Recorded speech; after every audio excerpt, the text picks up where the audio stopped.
बघा आता हा. आपण आता संकटमोचन रोड, हो. संकटमोचनच्या बाजूला आलो, मंदिराच्या बाजूला. तिथली परिस्थिती ही आहे या प्रकारची. अतिशय घाण परिस्थिती आहे. तुम्ही बघू शकता इथे आजूबाजूला लोक राहतात, त्यांना अतिशय त्रास होतो या नाल्याचा.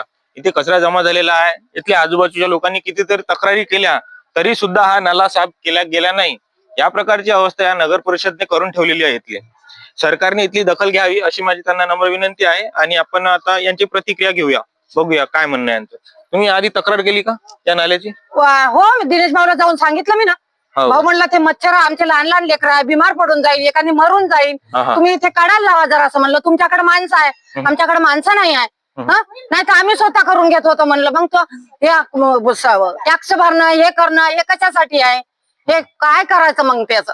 तुम्ही येऊन करा ना म्हणलं. ते सांगा तुमच्याकडे माणसं आहे ना, ग्रामपंचायती नगर परिषदचे माणसं आहे तर ते केलं पाहिजे ना म्हणलं. तर हे का नाही काढत आहे तुम्ही? आणि ते पूल बी खसून ठेवलं म्हणलं.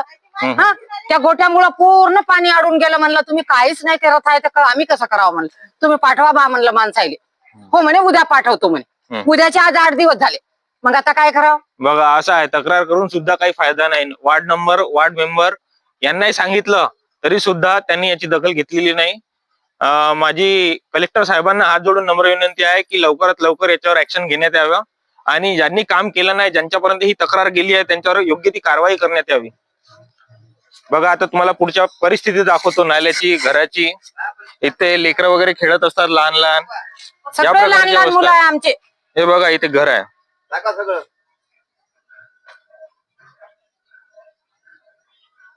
गेले कमीत कमी 25 दिवस झाले. तुम्ही सांगा हातात पकड, बोला आता. गेले कमीत कमी 25-30 दिवस झाले तरी पण आजपर्यंत हे कचरा उचलला गेला नाही. तर आम्हाला एवढंच म्हणणं आहे, हे माझे लेकर आहे. हा एक सगळे लहान मोठे लेकर इथं पुलावर रोजच्या दिवसाला खेळतात. पूल खचलाय तुलाही फसलाय की पूल सगळं. आम्हाला काहीच म्हणणं नाही, फक्त हे कचरा जे आहे ते उचलून न्यावा.